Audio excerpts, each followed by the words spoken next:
श्री रामकृष्ण लीला प्रसंग दिव्य भाव सप्तम अध्याय द्वितीय भाग। श्री रामकृष्ण देव की परीक्षा प्रणाली और नरेंद्रनाथ। जय ठाकुर, जय माँ। ओम शिव शिव शिव। सरल ईश्वर विश्वास और मूर्खता भिन्न वस्तुएं हैं। सद विचार संपन्न होना चाहिए। नवानुराग की प्रेरणा से इस बात का विपरीत अर्थ ग्रहण कर कि विश्वास के बिना धर्म मार्ग में अग्रसर होना संभव नहीं है। हम में से कोई उस समय जिस तिस पर विश्वास कर बैठते थे, श्री रामकृष्ण देव की तीक्ष्ण दृष्टि उस पर पड़ते ही वे उसे समझ जाते थे तथा सावधान कर देते थे। विश्वास के अवलंबन से धर्म मार्ग पर अग्रसर होने के लिए कहने पर भी उन्होंने कभी किसी से सद विचार का त्याग करने के लिए नहीं कहा। सद विचार संपन्न होकर धर्म मार्ग में अग्रसर होना चाहिए और इष्ट अनिष्ट विचार किए बिना सांसारिक किसी भी कर्म में अग्रसर नहीं होना चाहिए। यही उनका मत था, ऐसी हमारी धारणा है। अपने आश्रित वर्ग में एक व्यक्ति एक दिन किसी दुकानदार को धर्म भय दिखाकर एक लोहे की कढ़ाई खरीद लाया। घर आकर देखा कि दुकानदार ने फूटी कढ़ाई दे दी है। इस बात को जानकर श्री रामकृष्ण देव ने उसे फटकारते हुए कहा, ईश्वर भक्त होने के लिए क्या मूर्ख बनना होगा? क्या दुकानदार दुकान लगाकर धर्म करने बैठा है? तू ऐसा मूर्ख है कि उसकी बात पर विश्वास करके कढ़ाई बिना देखे ही ले आया। भविष्य में कभी ऐसा न करना। कोई चीज खरीदने के पहले 10-5 दुकानों में घूमकर ठीक दाम जांच लेना और उसे लेते समय अच्छी तरह देख लेना। फिर जिन वस्तुओं पर घाटा मिलता है उसे भी लिए बिना चले मत आना।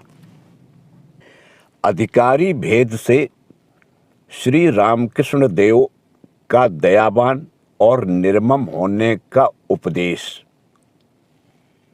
धर्म लाभ करने के लिए आने पर किसी व्यक्ति में दया का भाव इतना अधिक बढ़ जाता है कि उसके फलस्वरूप वही उसके बंधन का कारण बन जाता है और कभी वह भाव उसे धर्म भ्रष्ट भी कर डालता है। कोमल हृदय नर नारियों में प्रायः ऐसा देखा जाता है। इसीलिए वे उस श्रेणी के नर नारियों को कुछ कठोर होने और उससे विपरीत स्वभाव वालों को दया का भाव लाने के लिए उपदेश देते थे।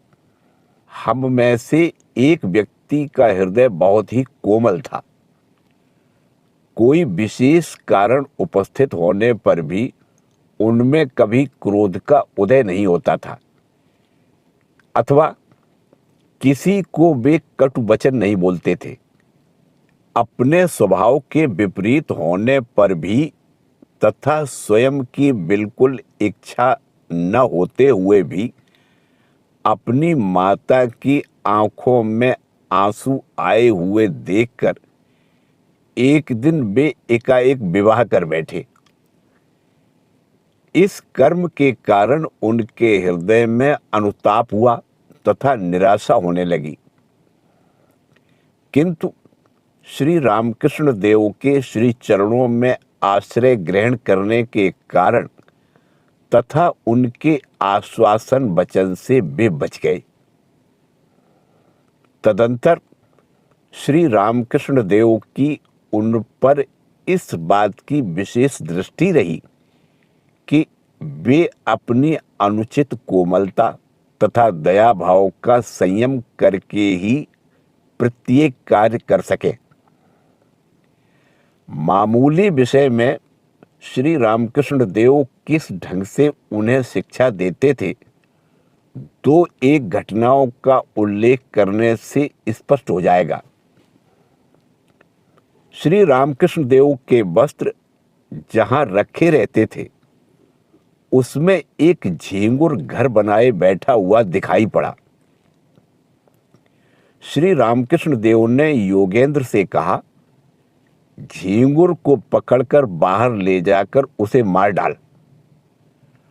वह वैसा आदेश पाकर उस झींगुर को बाहर ले गया, परंतु उसे मारा नहीं, यूं ही छोड़ दिया। उसके आते ही उन्होंने पूछा, क्या रे, झींगुर को मार डाला ना? उसने संकुचित होकर कहा, नहीं महाराज, उसे छोड़ दिया। इस पर श्री रामकृष्ण देव ने उसे डांटते हुए कहा, मैंने तुझसे उसे मार डालने के लिए कहा, तूने उसे छोड़ क्यों दिया? जैसा करने को कहूं ठीक वैसा ही करना, नहीं तो भविष्य में गुरुतर विषयों में भी अपने मत से काम करके पछताएगा। स्वामी योगानंद जी को उस विषय की शिक्षा देना। कलकत्ते से नाव पर दक्षिणेश्वर आते समय एक व्यक्ति के प्रश्न करने पर श्रीयुत योगेन ने बताया कि वे रानी रासमणी के काली मंदिर में श्री रामकृष्ण देव के समीप जा रहे हैं। यह सुनकर वह व्यक्ति अकारण ही उनकी निंदा करते हुए कहने लगा, वह तो एक ढोंग है, अच्छा खाते हैं, गद्दी पर सोते हैं, धर्म प्रचार के बहाने तमाम स्कूल कॉलेज के लड़कों का सिर खा रहे हैं इत्यादि।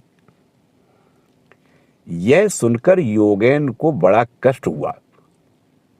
सोचा दो चार बातें सुना दूं, पर दूसरे ही क्षण अपनी शांत प्रकृति की प्रेरणा से सोचने लगे कि श्री रामकृष्ण देव का यथार्थ परिचय प्राप्त करने की चेष्टा न करके न जाने कितने मनुष्य इसी तरह विपरीत भावना तथा निंदा कर रहे हैं।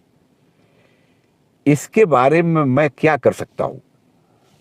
और यह सोचकर उस व्यक्ति की बात का कुछ भी प्रतिवाद न करके वे मौन रहे। इसके बाद यथा समय श्री रामकृष्ण देव के पास उपस्थित होने पर उन्होंने उस घटना का आद्योपांत वर्णन किया। योगेन ने सोचा था, अभिमान रहित श्री रामकृष्ण देव, जिन्हें किसी ने कभी निंदा स्तुति से विचलित होते नहीं देखा, यह बात सुनते ही हंसकर उड़ा देंगे। परंतु फल दूसरा ही हुआ। एक भिन्न दृष्टि से देखकर उन्होंने योगेन के व्यवहार के विषय में कहा, मेरी वृथा निंदा की और तू चुपचाप सुनकर चला आया। शास्त्र में क्या है जानता है? गुरु निंदा करने वाले का सिर काट डालना चाहिए अथवा वह स्थान छोड़कर चले आना चाहिए। तू मिथ्या निंदा का प्रतिवाद तक नहीं कर सका। वैसी घटना घटने पर निरंजन को श्री रामकृष्ण देव का अन्य प्रकार का उपदेश। एक दूसरी घटना का यहां और उल्लेख करते हैं। इससे आप अच्छी तरह समझ सकेंगे कि उनकी शिक्षा व्यक्ति विशेष के स्वभाव के किस प्रकार अनुकूल होती थी। श्रीयुत निरंजन का स्वभाव बहुत उग्र था। नाव द्वारा एक दिन दक्षिणेश्वर जाते समय किसी किसी के द्वारा उपरोक्त रूप से श्री रामकृष्ण देव की वृथा निंदा सुनकर पहले तो उन्होंने उसका तीव्र प्रतिवाद किया, पर जब उससे भी वे लोग नहीं रुके तो बहुत क्रोधित होकर बदला लेने के लिए वे नाव को डुबा देने के लिए उद्यत हो गए। निरंजन का शरीर बहुत ही दृढ़ और बलवान था और तैरना भी उन्हें अच्छी तरह आता था। उनकी क्रुद्ध मूर्ति देखकर सब डर गए।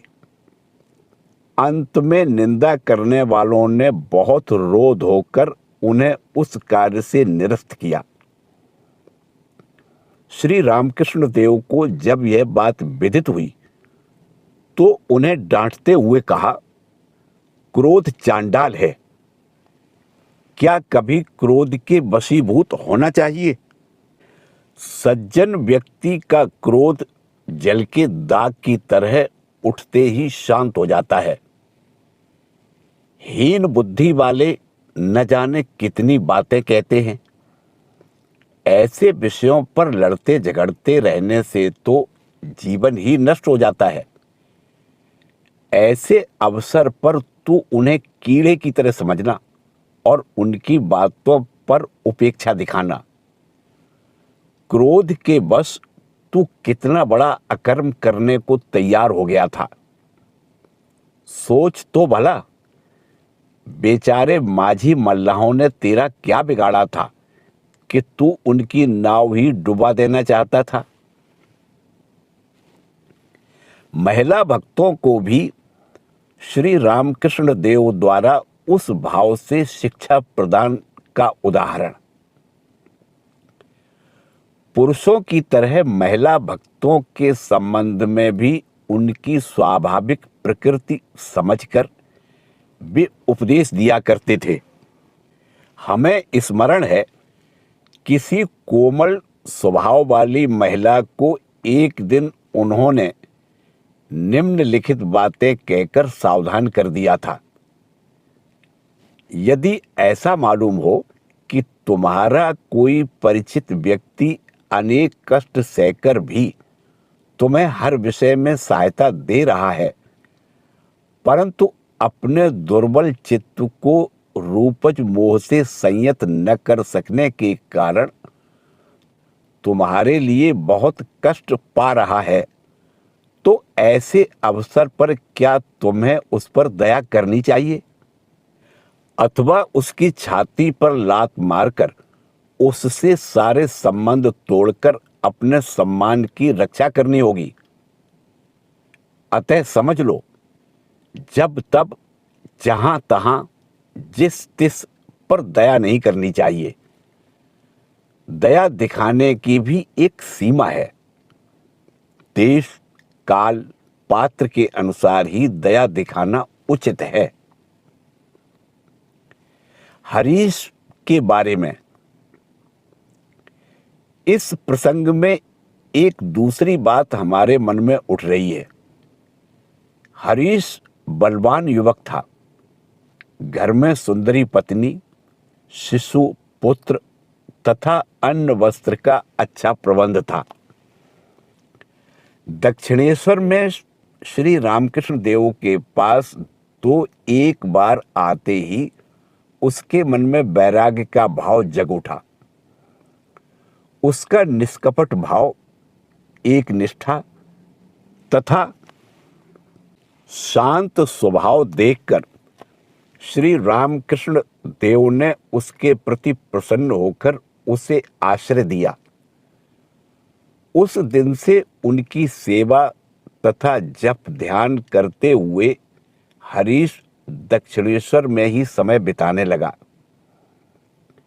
अपने अभिभावकों की ताड़ना, ससुराल का सादर आमंत्रण पत्नी का क्रंदन कुछ भी उसे विचलित नहीं कर सका।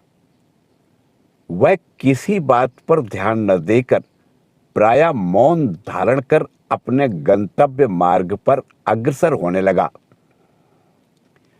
श्री रामकृष्ण देव उसके शांत और एकनिष्ठ स्वभाव की ओर हम लोगों की दृष्टि आकर्षित करने के लिए कभी कभी कहा करते थे, जो यथार्थ रूप से मनुष्य हैं वे जीवित रहते हुए भी मृत के समान रहते हैं, जैसे हरीश। दया दिखाने का वह स्थान नहीं है।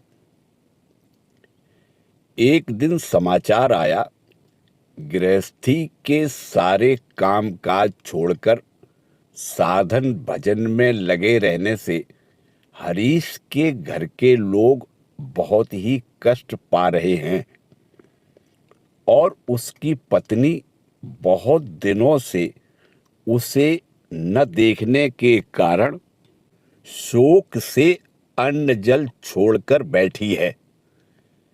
यह सुनकर हरीश पूर्ववत शांत ही रहा, परंतु श्री रामकृष्ण देव ने उसका मन जानने के लिए एकांत में बुलाकर उससे कहा, तेरी पत्नी बहुत कातर होकर तुझे बुलाती है, सो तू एक बार घर जाकर उसे देख क्यों नहीं आता? उसे देखने वाला घर में कोई नहीं है। उस पर थोड़ी दया दिखाने से हानि क्या है? हरीश हाथ जोड़कर बोला, महाराज, दया दिखाने का स्थान वह नहीं है। वैसे स्थान में दया करने पर माया मोह में अभिभूत होकर जीवन का प्रधान कर्तव्य भूल जाने की संभावना है। आप मुझे वैसी आज्ञा न दे। श्री रामकृष्ण देव उसकी बात पर बहुत प्रसन्न हुए। इसके अनंतर हरीश की उन बातों का बीच बीच में उल्लेख कर उसके वैराग्य की प्रशंसा करते थे। दैनिक साधारण कार्यों के प्रति ध्यान रखकर विभिन्न व्यक्तियों को उपदेश प्रदान। इसी प्रकार साधारण दैनिक कार्यों पर ध्यान रखकर हमारे अंतर के दोष गुण परिज्ञात होने के विषय में श्री रामकृष्ण देव के संबंध में अनेक दृष्टांतों का उल्लेख किया जा सकता है। निरंजन को बहुत अधिक घी खाते देखकर उन्होंने कहा था, इतना घी क्यों खाता है? क्या लोगों की बहू बेटी भगा ले जाएगा? एक व्यक्ति बहुत सोता था, इस कारण उस पर वे असंतुष्ट हुए थे। चिकित्सा शास्त्र अध्ययन की प्रबल इच्छा के कारण एक दूसरे व्यक्ति ने उनका निषेध नहीं माना था, इसलिए उन्होंने उससे कहा, कहाँ एक एक वासना का त्याग करेगा सो तो नहीं, वासना जाल तू और भी बढ़ा रहा है। इस तरह आध्यात्मिक उन्नति कैसे प्राप्त कर सकेगा? अन्य प्रसंगों में भी इस प्रकार के अनेक दृष्टांत हमने इसके पूर्व समय समय पर आपके सम्मुख उपस्थित किए हैं। अतः इस संबंध में इतना कहना ही पर्याप्त है। आश्रित व्यक्तियों के स्वभाव उपरोक्त उपायों की सहायता से परिज्ञात होकर उसके दोष भाग को धीरे धीरे परिवर्तित करने की चेष्टा मात्र करके ही श्री रामकृष्ण देव रुक नहीं जाते थे, बल्कि वह उद्देश्य कहाँ तक सफल हुआ है, इसके बारे में भी बारंबार निरीक्षण करते थे। इसके अतिरिक्त उस प्रकार के किसी व्यक्ति की आध्यात्मिक उन्नति का परिमाण जानने के लिए उन्हें एक विशेष उपाय का अवलंबन करते देखा जाता था। वह उपाय यह था। चौथा, उनमें सर्वश्रेष्ठ आध्यात्मिक प्रकाश की उपलब्धि करने की ओर व्यक्ति विशेष कहाँ तक अग्रसर हो रहा है, इसके प्रति श्री रामकृष्ण देव का ध्यान रखना। चतुर्थ, कोई व्यक्ति जब पहल उनके पास आता था, उस समय उसमें जो श्रद्धा और भक्ति का भाव विद्यमान था, वह भाव दिन पर दिन बढ़ रहा है या नहीं, इस विषय में निरीक्षण करना श्री रामकृष्ण देव की एक रीति थी। इस रीति के अनुसार वे कभी कभी उस व्यक्ति से यह पूछते थे कि वह उनकी स्वयं की आध्यात्मिक अवस्था या आचरण के संबंध में कहाँ तक समझ पाया है। कभी उनकी सभी बातों पर वह पूर्णतः विश्वास करता है या नहीं, इस पर भी ध्यान रखते थे। फिर कभी संघ के जिन व्यक्तियों से घनिष्ठ संबंध रखने पर उसका भाव गंभीरता प्राप्त कर सकेगा, उनसे वे उसका परिचय करा देते थे। इस प्रकार उसे विभिन्न रीतियों से सहायता देते थे और जब तक वह व्यक्ति अपने हृदय की स्वाभाविक प्रेरणा से उन्हें संसार में सर्वश्रेष्ठ आध्यात्मिक आदर्श के प्रकाश रूप से ग्रहण करने में समर्थ नहीं होता था, तब तक उसके धर्म लाभ के विषय में निश्चिंत नहीं हो पाते थे।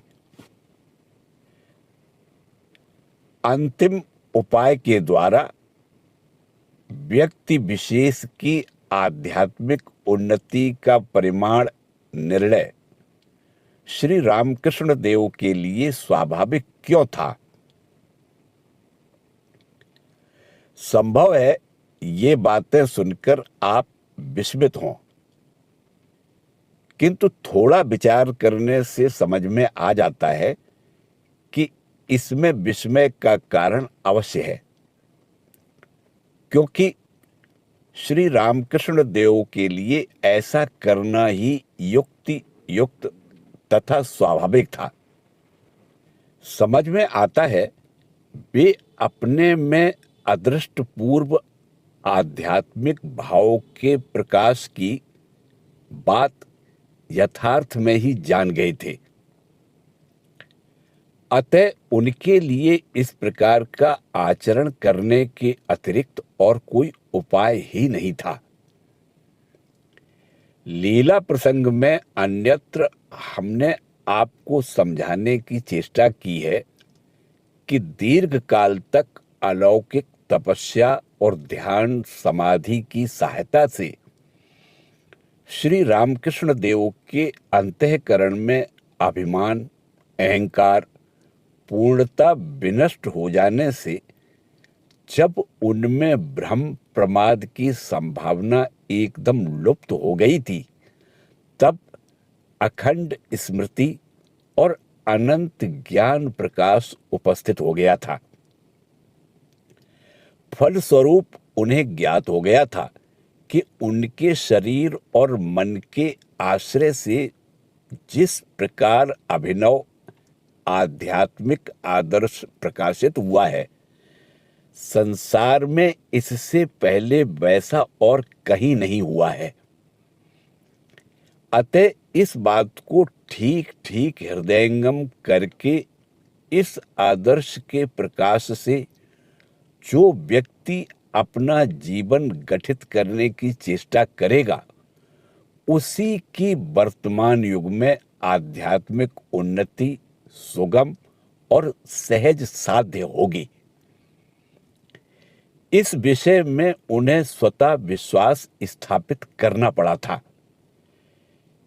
इस कारण समीप आगत व्यक्ति उनके संबंध में उपरोक्त विषय समझ सके हैं या नहीं, एवं उनके महान उदार भाव के अवलंबन से अपना अपना जीवन गठित करने में सचेष्ट हैं या नहीं, इस विषय की वे विशेष रूप से जांच करेंगे।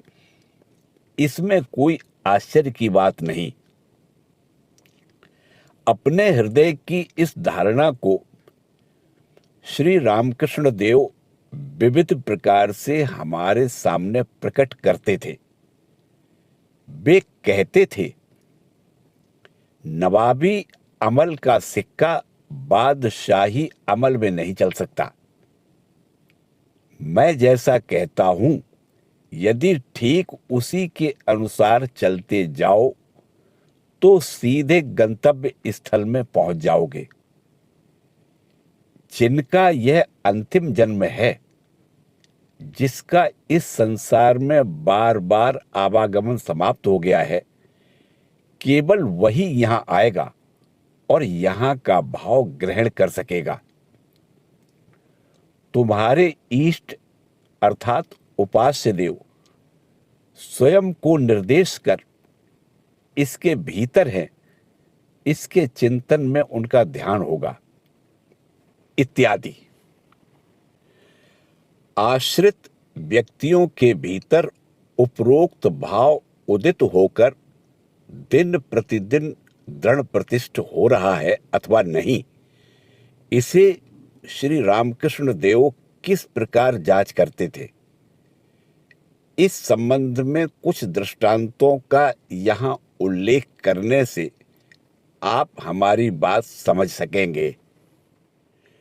मेरे संबंध में तुम्हारी क्या धारणा है? श्री रामकृष्ण देव के इस प्रश्न में विविध भक्तों का विभिन्न मत प्रकट करना। श्री रामकृष्ण देव का पुण्य दर्शन तथा अहेतुकी कृपा प्राप्त करने का सौभाग्य जिन्हें प्राप्त हुआ था, वे सभी जानते हैं कि वे एकांत में अथवा दो चार भक्तों के सामने कभी कभी एकाएक प्रश्न कर बैठते थे, अच्छा, मेरे संबंध में तुम्हारी क्या धारणा है, बताओ तो।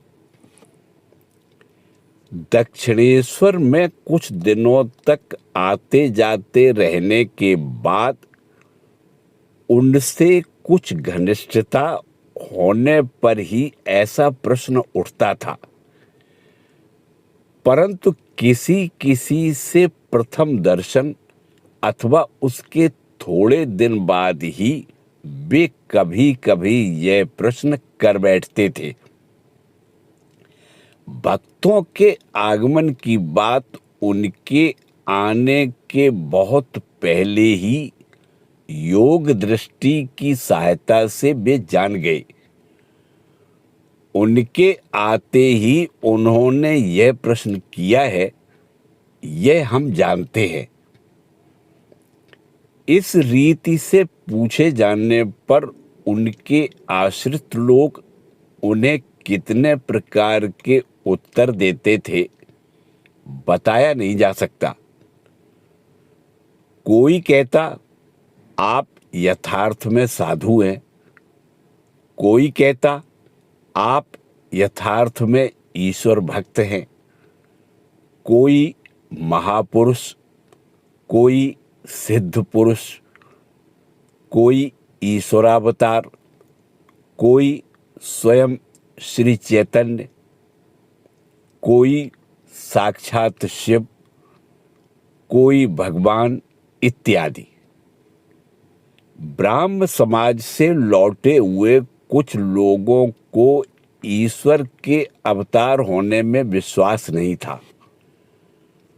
उनमें से किसी ने कहा था, आप श्री कृष्ण, बुद्ध, ईसा और श्री चैतन्य आदि ईश्वर भक्तों के समान ईश्वर प्रेमिक है।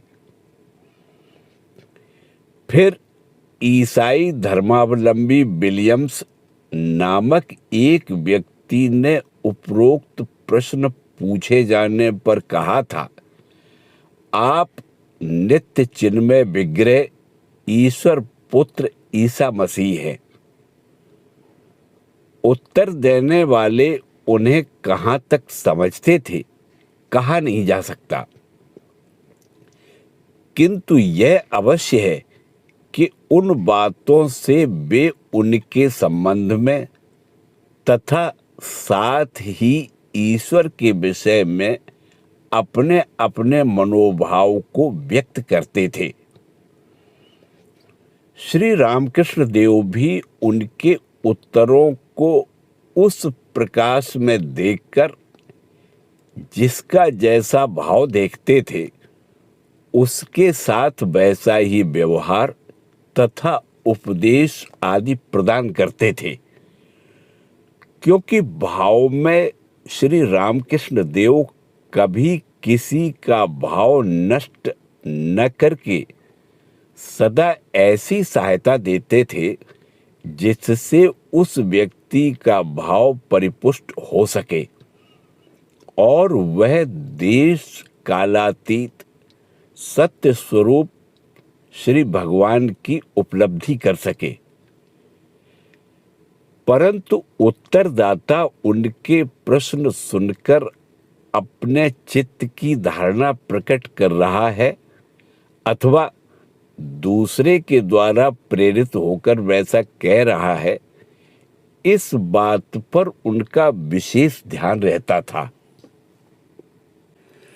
उस विषय का दृष्टांत भक्त पूर्णचंद्र और लड़का भगाने वाला मास्टर। पूर्ण जब श्री रामकृष्ण देव के पास पहले पहल आया तब वह बिल्कुल बालक ही था। संभवतः उस समय उसकी आयु 13 वर्ष की रही होगी। उस समय श्री रामकृष्ण देव के परम भक्त श्रीयुत महेंद्र विद्यासागर महाशय द्वारा संस्थापित श्याम बाजार के विद्यालय में प्रधान शिक्षक थे।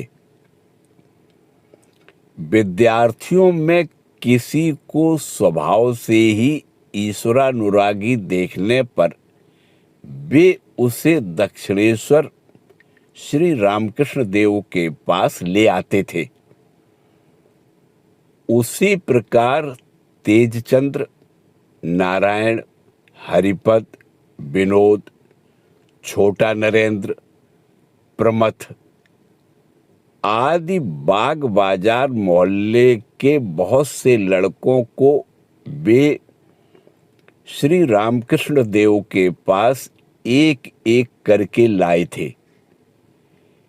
इसलिए हम लोगों में से कोई कोई हंसी में उन्हें लड़का भगाने वाला मास्टर कहते थे और यह सुनकर कभी कभी हंसते हुए श्री रामकृष्ण देव भी कहते थे, उसका यह नाम उपयुक्त ही है। विद्यालय की तृतीय श्रेणी में पढ़ाते समय एक दिन पूर्ण का कोमल स्वभाव और मधुर भाषण देखकर श्रीयुत महेंद्र का चित्त आकृष्ट हुआ और उसके बाद ही उन्होंने श्री रामकृष्ण देव से उस बालक का परिचय करा देने का प्रबंध किया। गुप्त रूप से ही प्रबंध हुआ, क्योंकि पूर्ण के अभिभावक बहुत कड़े मिजाज के थे। कहीं वे इस बात को जान जाएं तो शिक्षक और छात्र दोनों के लिए विपत्ति की संभावना थी। अतः पूर्ण ठीक समय पर विद्यालय में आकर एक किराए की गाड़ी से दक्षिणेश्वर चला गया और छुट्टी होने से पहले ही घर लौट आया। पूर्ण के आगमन से श्री रामकृष्ण देव की प्रसन्नता तथा उसके उच्चाधिकार के संबंध की बात पूर्ण को देखकर श्री रामकृष्ण देव उस दिन बहुत प्रसन्न हुए और परम स्नेह से उसे उपदेश देते हुए कुछ जलपान कराया। लौटते समय उन्होंने उससे कह दिया, तुझे जब कभी मौका मिले यहाँ चले आना, गाड़ी से आना, आने जाने का किराया यहीं से देने का प्रबंध रहेगा। उसके बाद उन्होंने हम लोगों से कहा, पूर्ण नारायण का अंश है, सत्वगुणी आधार है। नरेंद्र अर्थात स्वामी विवेकानंद के नीचे ही पूर्ण का स्थान है, ऐसा कहा जा सकता है। जो लोग यहां आकर धर्म लाभ करके कृतार्थ होंगे, इस श्रेणी के जिन लोगों को मैंने पहले ही देखा था, पूर्ण के आगमन से उस श्रेणी के भक्तों का आगमन पूर्ण हो गया। इससे आगे वैसा और कोई यहां नहीं आएगा। पूर्ण के साथ श्री रामकृष्ण देव का सप्रेम व्यवहार। पूर्ण को उस दिन अपूर्व भावांतर हुआ था। श्री रामकृष्ण देव के साथ उसके पूर्व संबंध के विषय में स्मृति जागृत हो जाने के कारण उसने उसे एकदम स्थिर तथा अंतर्मुखी कर दिया और उसके दोनों नेत्रों से आनंदाश्रु धाराएं बहने लगी। अभिभावकों के डर से बहुत प्रयत्न करके उसे उस दिन अपने को संभालकर घर लौटना पड़ा था। उस दिन से पूर्ण को देखने और खिलाने के लिए श्री रामकृष्ण देव के चित्त में विशेष आग्रह उत्पन्न हुआ था। मौका पाते ही वे कुछ खाने की चीज उसे भेज देते और जो व्यक्ति उसे ले जाता उसे अच्छी तरह बतला देते थे कि वह छिपकर उसे दे आवे, क्योंकि घर के लोगों को मालूम हो जाने से उसके प्रति अच्छा व्यवहार न होने की संभावना थी। श्री रामकृष्ण देव का पूर्ण को देखने का आग्रह और उससे दूसरी भेंट में ही पूछना, मेरे बारे में तेरी क्या धारणा है। पूर्ण के साथ भेंट करने के आग्रह से श्री रामकृष्ण देव को हमने कभी कभी आंसू बहाते देखा है। उनके उस प्रकार के व्यवहार से हमें विस्मित होते देखकर उन्होंने एक दिन कहा था, पूर्ण के प्रति इस आकर्षण को देखकर तुम लोग आश्चर्य करते हो, परंतु नरेंद्र अर्थात स्वामी विवेकानंद के लिए शुरू में मेरा हृदय जैसा व्याकुल होता था और मैं छटपटाता रहता था, उसे देखते तो तुम्हें न जाने कितना आश्चर्य होता। कुछ भी हो, पूर्ण को देखने के लिए आग्रह होते ही श्री रामकृष्ण देव अब से दोपहर को कलकत्ता आ जाते और बाग बाजार स्थित बलराम बसु के भवन में अथवा उस मोहल्ले के किसी व्यक्ति के घर पर उपस्थित होकर खबर भेजकर उसे विद्यालय से बुला लेते थे। इस प्रकार एक दिन पूर्ण उनका पुण्य दर्शन दूसरी बार कर सका था और उस दिन वह अपने को एकदम खो बैठा था। श्री रामकृष्ण देव ने उस दिन स्नेहमयी जननी के समान उसे अपने हाथ से खिला दिया था और पूछा था, मेरे बारे में तेरी क्या धारणा है, बता तो। भक्ति गदगद चित्त की अपूर्व प्रेरणा से पूर्ण ने कहा था, आप भगवान हैं, साक्षात ईश्वर हैं। पूर्ण के उत्तर से श्री रामकृष्ण देव को आनंद और उसे उपदेश प्रदान। बालक पूर्ण दर्शन मात्र से ही उन्हें सर्वोच्च आध्यात्मिक आदर्श के रूप में ग्रहण कर सका था। इस बात को जानकर उस दिन श्री रामकृष्ण देव के विस्मय और आनंद की सीमा नहीं रही। उन्होंने उसे सर्वांतःकरण से आशीर्वाद देकर शक्तिपूर्ण पवित्र मंत्र के साथ साधन रहस्य का उपदेश दिया था। बाद में दक्षिणेश्वर लौटकर उन्होंने बारंबार हमसे पूछा था, अच्छा, पूर्ण तो अभी बच्चा ही है, उसकी बुद्धि अभी कच्ची है, उसने कैसे उस बात को समझ लिया, बताओ तो। और भी किसी किसी ने अलौकिक संस्कार की प्रेरणा से पूर्ण की तरह मेरे प्रश्नों का इसी प्रकार उत्तर दिया है। यह निश्चय ही पूर्व जन्म का संस्कार है। इसके शुद्ध सात्विक अंतःकरण में सत्य की छवि स्वभावतः ही पूर्णतया परिस्फुट हो उठी है। गृहस्थ पूर्ण का महत्व।